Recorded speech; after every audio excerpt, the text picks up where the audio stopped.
figure.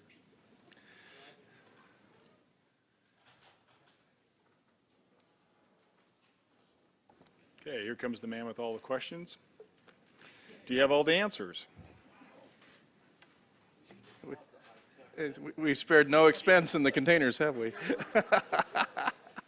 Larry says, can't spend money we don't have.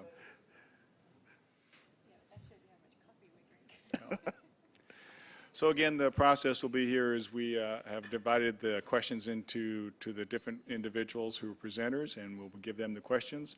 They'll look them over, and obviously if there's like questions, they'll sort of put them all into one question, and they'll come up to the podium again. They'll tell us the question or read the question and give us their best shot as an answer. So, Tim, I think you were one to have to catch a plane. So would you like to go first? I really appreciate that. Thank you very much. And once again, let me thank you very much for the honor of being here in beautiful Shasta County. I'll read them and do my best. I have 3 questions here. The first one is, why do fish come before people? Fish can't come before people, but then for decades people came before fish, and that didn't work out very well either. I think we really have to buy in to this concept of co-equal goals. They both matter. We have to manage the system for both. That means water supply reliability throughout the state of California, but we need to do more to take care of the needs of the fisheries. Again, it's as you can probably tell from my tone of voice, I don't have a problem with that personally, but even if I did, it's the law, and it's the only way to get for there to be successful improvements in water supply reliability for my members. So I don't think either should come first. They both have to come together. Well, and certainly you know that without fisheries, there's a whole economic group that's associated with that as well, and of course food supplies. It just gets, yeah, you can't have one without the other, can you? Second question, what is the science justifying increasing flows to the delta? This is going to be, we'll be debating this long after my grandchildren are no longer interested. And I would encourage people to engage on the science side of the debates. There are clearly circumstances under which more flows will do good for fisheries, and we need to find out where those are and make sure that those flows have a chance to happen within the context of something that's working for the co-equal goals. With that said, my organization has deep reservations about the science that's happening that's justifying flows. I won't bore you to death, but try to give a flavor for it. Right now, the State Water Resources Control Board is adopting this model that they need to pick the right percentage of unimpaired flows and require that water to go to the Golden Gate Bridge, which I mentioned in my direct remarks. We have a real problem with that because those flows never got to the Golden Gate Bridge. We understand the concept of, let's assume we didn't have the dams, how much water came down from the Sierras and the coastal mountains and the higher elevations. But before the development of a modern economy here, that water didn't get to the bay. That water got absorbed by millions of square miles of habitat. It was interacting with land. That was creating natural functions. It did not get to the bay. Now, much of that habitat is gone. Although I can't resist a sidebar, in the Sacramento Valley, no place have they done more to create partnerships between the agricultural economy and habitat. But in much of the state, the habitat's just gone, replaced by riprap channels, and the notion that you can forget the habitat part of the equation and run water through riprap channels in the delta, have it go out to the Golden Gate Bay and the Golden Gate and expect it to do some good for the fisheries. We're not buying that.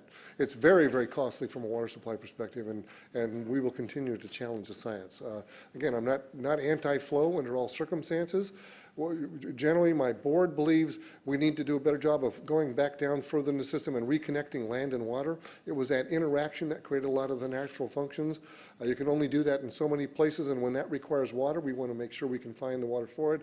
But mindlessly throwing large amounts of water to the bay is not something that we think makes a lot of sense. You'll have to bear with me. The next question is kind of long. I'll read it as best I can. How is it possible that the Peripheral Canal would not result in deprivation of Shasta County of water, given that the Peripheral Canal flow capacity exceeds by far average outflow of Shasta Reservoir, and given the automated temperature control device maintaining minimum Sacramento River depth levels as per temperature maintenance requirements, increases in demand such as brought on by PC inevitably will greatly increase reservoir drawdown rates. How is the opposite possible, especially if no new reservoirs are ever built? Where one comes to us telling that against the backdrop of the proposed Profile Canal, that we should go on some sort of permanent water rationing regime, just so that end users south of the Delta may derive benefits and give what the LA Aqueduct did to Lake Owens. How is it possible that the PC is not a threat to Shasta County water supplies? I think there's a question in there. I think if I were you, I'd give that to Brian.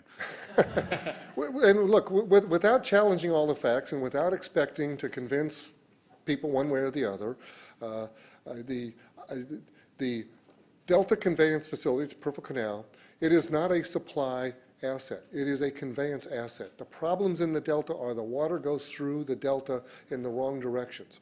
That's got bad news for the fish. They're fixing a conveyance problem, which they believe will protect their access to supplies in Lake Oroville and in Lake Shasta, and which is appropriate. They've been losing supplies from those facilities because of legal restrictions due to ESA in the Delta.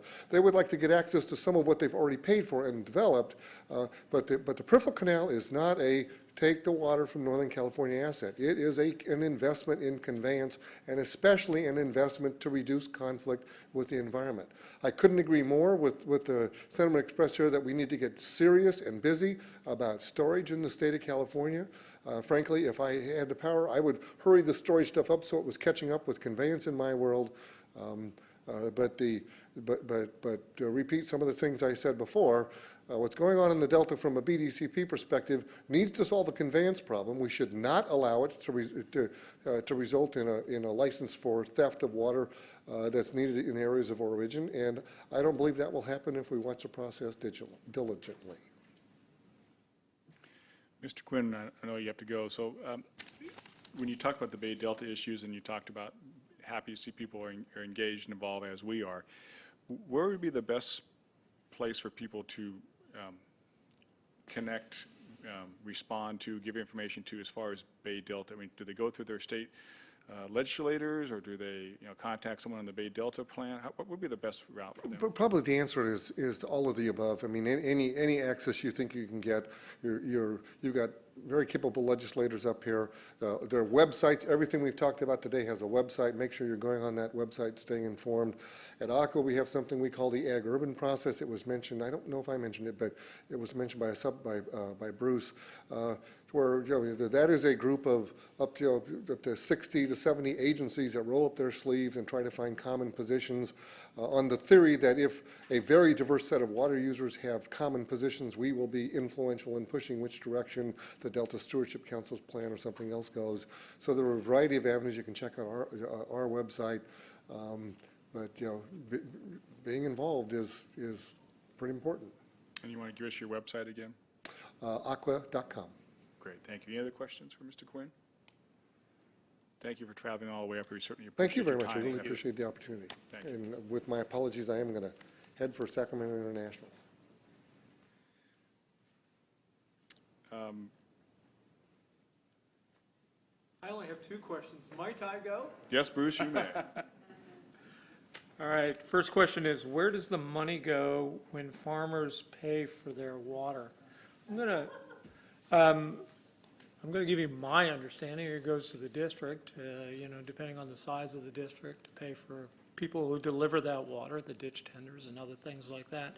If this question was intended to imply to ask about my reference on the water quality fee, that goes to the Regional Water Quality Control Board for staff, environmental scientists, and others. There's a Reading office. We work with Ben Letton up here. Ben's a bright, solution-oriented guy. I also work with Rancho Cordova, so work with a number of people in Rancho Cordova. But as far as where the money goes, when you get water, my understanding is it goes to whether it's ACID or Clear Creek or whatever infrastructure or operational needs that are related to that. The second. Just a side note with that, for Yeah. those farmers that would have like riparian rights and stuff, they still pay the Bureau for their water, don't they? If you take water out of the river and you have like a riparian, it may not go through. That's a good question. I'll leave it maybe Yeah. Brian. Maybe they Pay the power bill. Yeah. Yeah. And the power bill Well, it's sometimes is more than the water bill. Nothing's right? for free. Nothing's for free. Yeah. The next one, and I'm glad this person asked it, when do we start building more dams? In my haste to get through the presentation, I neglected to say that NACWA has been a long supporter of NOTIS, or, north of Delta storage, or as we all refer to it, Sites Reservoir, and actively working to make sure that Sites Reservoir moves forward in the process. My understanding of Sites is it's got as much environmental and beneficial use for the Delta as it does for water stability or water certainty. So when do we start building? Boy, sooner would be better. But thank you very much. Any other questions? David? I have a question. Sure. I was engaged in a discussion the other day with some knowledgeable people about building new dams. And this individual made the statement that Sykes is dead and it's not going to go forward. Do you agree with that assessment? I'm not involved in it day to day, but I personally, from what I know, the energy behind it, I disagree with that. Okay, thank you. Right. Thank you, Bruce, for coming up here and Yeah, spending my the pleasure. afternoon with us. Okay. Brian, you want to go next?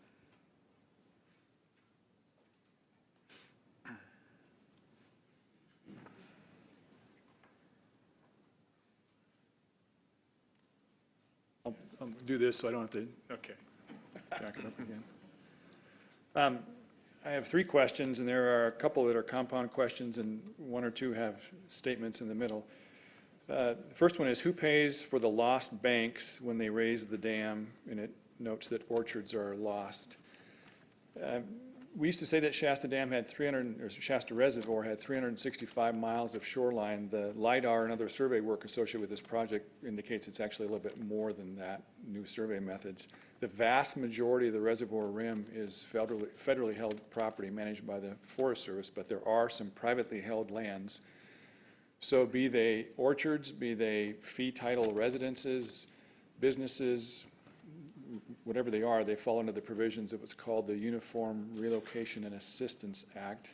It's a federal act that's been around for years. It had its advent during the federal highways when they were building interstate freeways. And it's a provision of laws and regulations that protect the rights of individual property owners around in our case, around the rim of the reservoir, whose properties would be either adversely impacted or have to be compromised and taken to fulfill an action like this. So if there's an orchard that's lost, a home or business, it falls under the provisions of that act.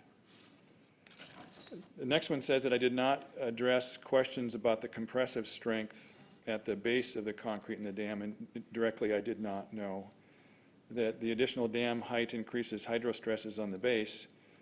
Question, have I seen the original engineering calculations for Shasta Dam? I personally have not. Accounting for effects of age, et cetera, on compressive strength, is there sufficient compressive strength for the proposed 18.5-foot raise in the dam height plus additional for safety margin?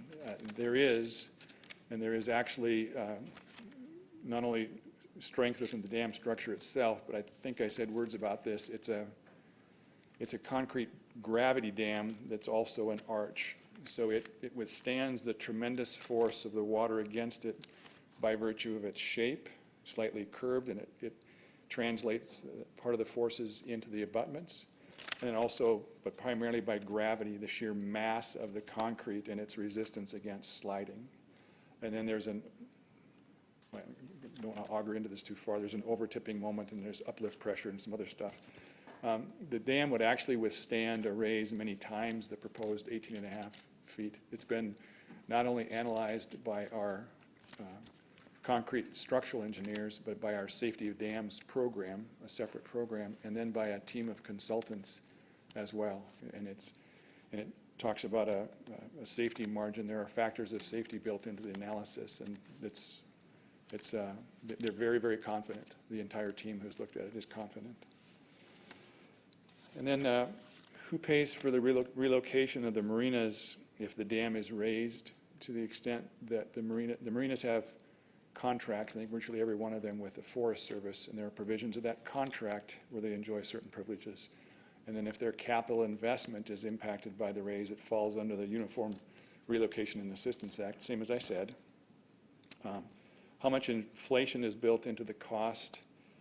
They are based on current appraised and market values, so that's taken care of in that, if that question refers to the cost of moving the marinas. And then when is the projected construction date?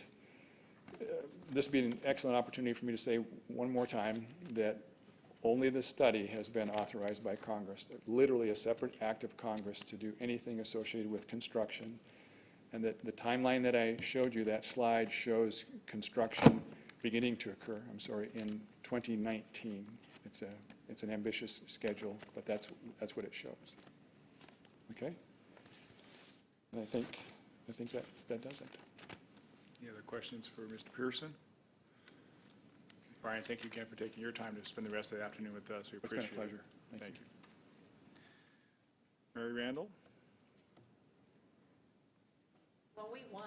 We got more questions than anybody else. So I'm going to take some of the questions, and then Pete's going to answer some of the other ones. Okay. So one of these refers to Table 7 in the guidelines, 2010 guidelines. And so since you don't have those, I'm going to read what it says. It talks about climate change criteria, and the first solicitation, it says successful grantees must enter into an agreement with DWR to update their, I'm going to leave out some words here, update their plans to the IRWMP standards contained in this document within 2 years of entering in an agreement with DWR. This includes climate change standards. All applicants, as part of the application, will submit a signed consent form stating they understand that should they be awarded a grant, they will sign an agreement to update their plans within 2 years from the time of agreement execution. And subsequent solicitations, plans must meet the IRWM plan standards contained in this document. This includes quantitative tools for vulnerability analysis, specific actions identified for adaptations to effects of climate change with performance measures, and disclosure and consideration of quantitative analysis of project greenhouse gas emissions.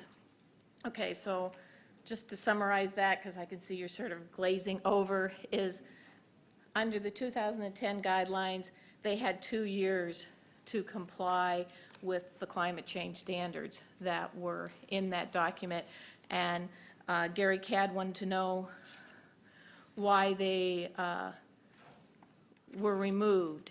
And the reason they were removed is, if you noticed, I said that for the IRWM regions that Shasta County is within, that they have to meet the 2012 guidelines if those guidelines are adopted prior to their plan being adopted. So there's no grandfather clause. So for the 2012 guidelines, if your plan's adopted after the guidelines are adopted, you have to meet those. They were giving people a grace period for 2010, I think because of the implementation grants that were going in, and they wanted to have the people that had a compliant plan from before to be able to put in for the implementation grants.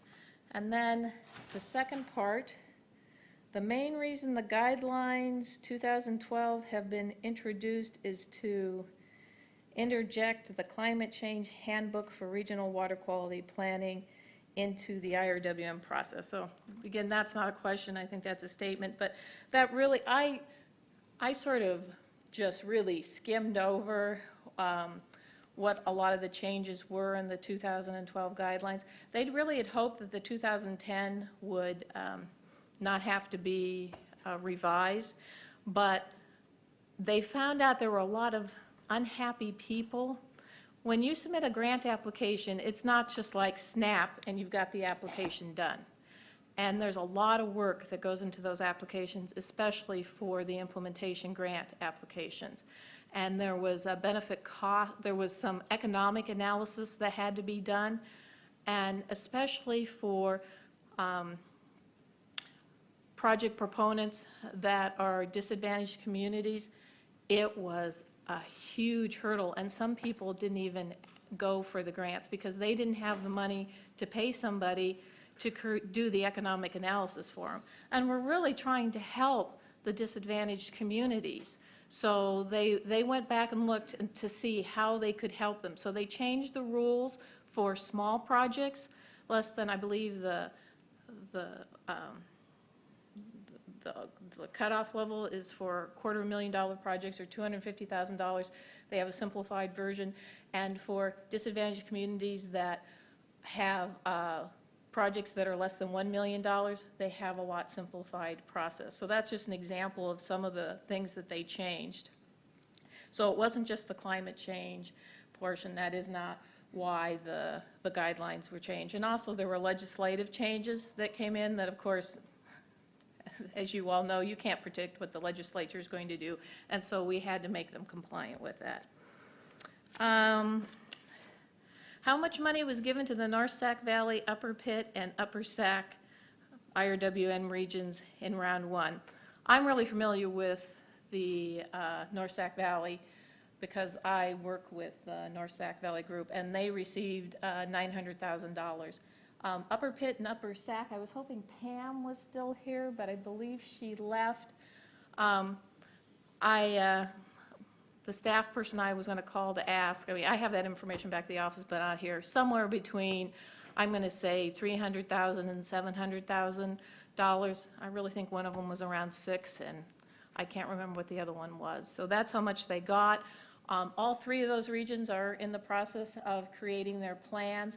They've all gone about them differently, and Sac Valley started on their governance. They're working through their objectives. They're now trying to come up with a project list. I believe Upper Pitt already has done their climate change analysis. I believe they've figured out what their governance is. I know Upper Sac is really struggling with their governance. They're looking at potential projects, and we don't tell them how to go about developing these plans. They're free to develop them how they want as long as they meet the standards. And then none of these groups applied for implementation grant funds during round one because they didn't have a qualifying plan.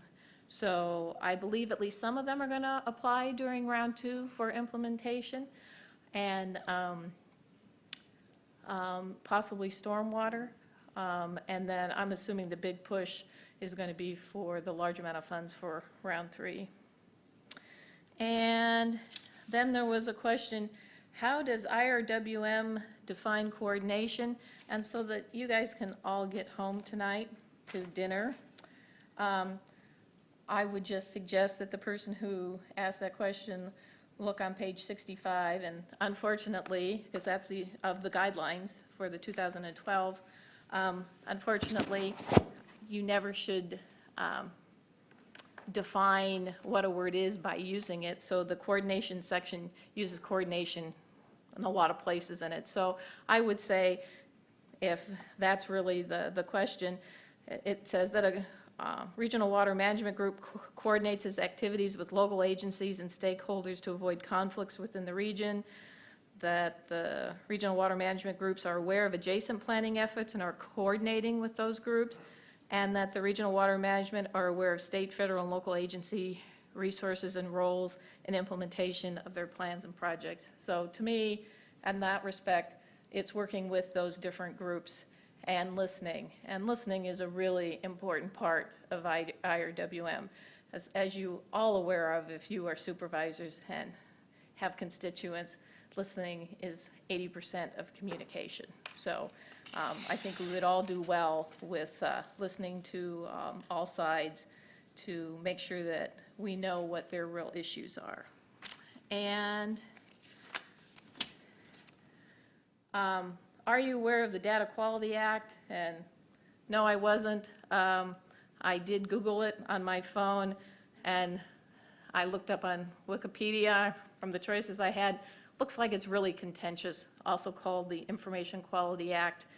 And when something's that contentious, I'm not going to explain what I think it is based on Wikipedia.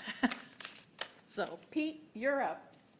Yeah, so we have two questions on carbon dioxide and emissions, similar, and another one on regulations, how they're evolving quickly.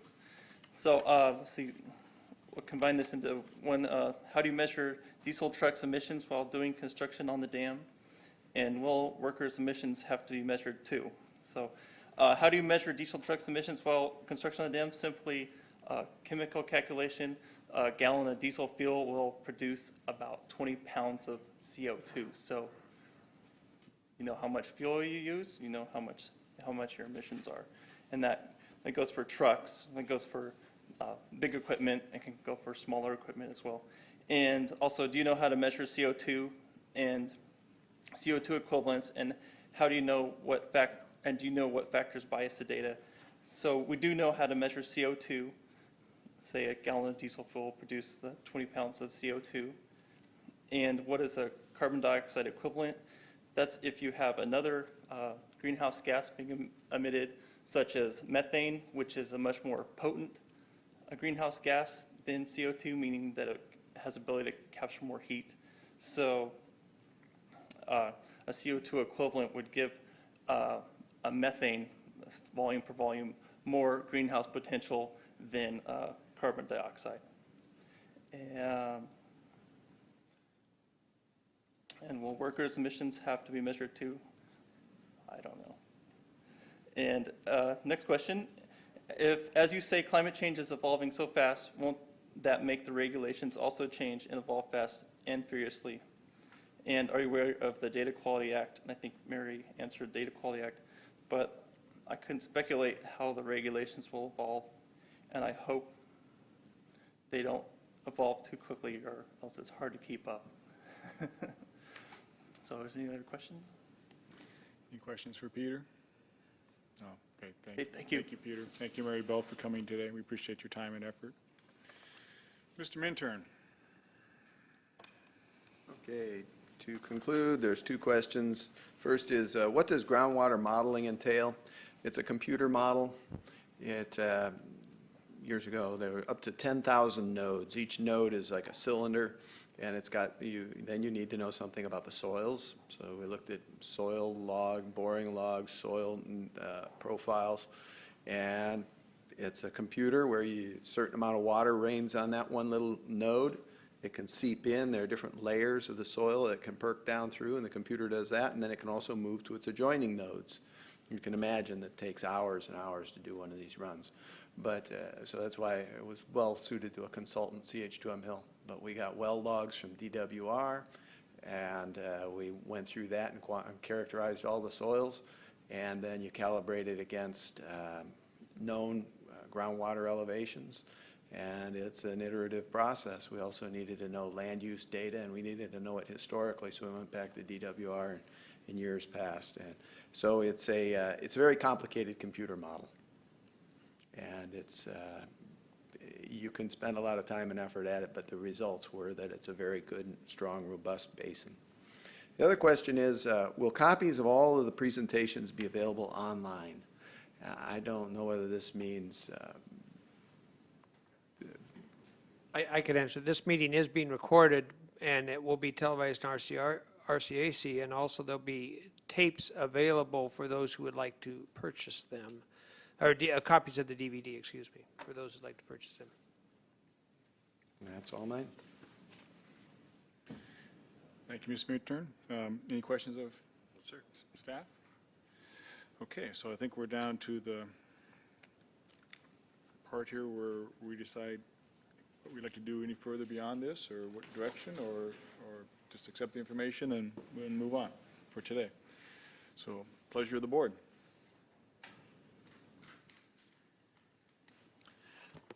Mr. Moe, excuse me. I just wanted to say I appreciate the time spent, an afternoon well invested in the future of Shasta County. Information is a good thing. We've heard a lot of valuable information, some great presentations.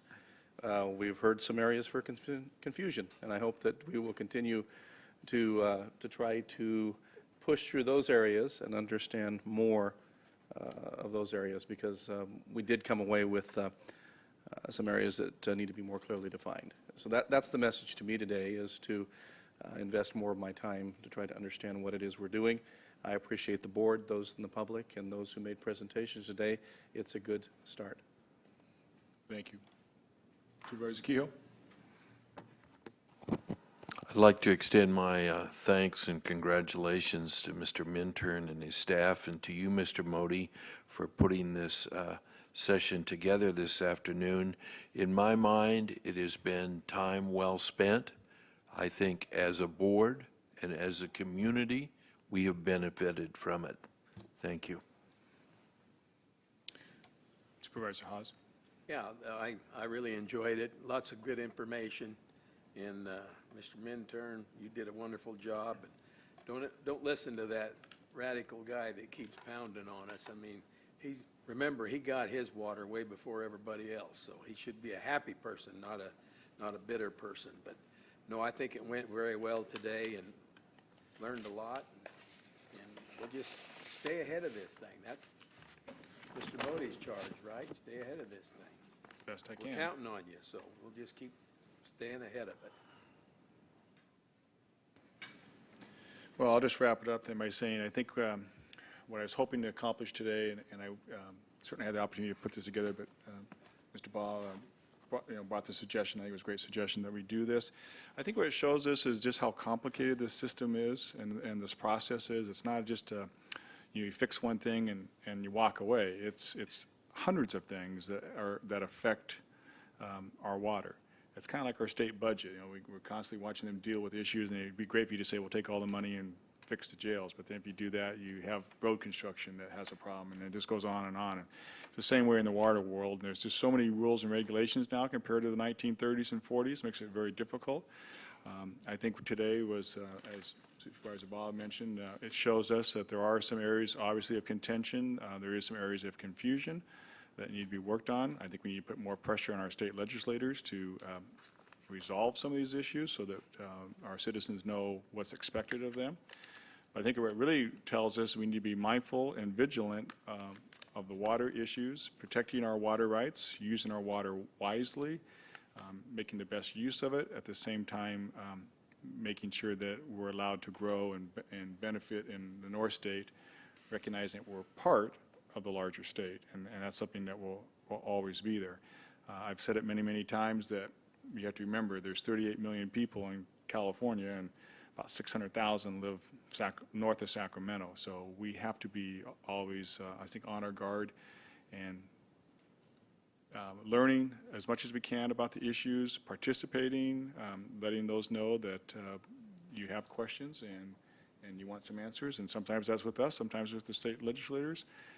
I think it's a great opportunity for us today to receive a very broad picture of some of the water issues. And we didn't cover all the issues. We just tried to grab some of the major ones that are facing. There's a lot more out there. So I want to thank those who came today to present, but also for those of our citizens who took a long afternoon out of their time to come here. Some of you were able to stay to the end. We certainly appreciate that.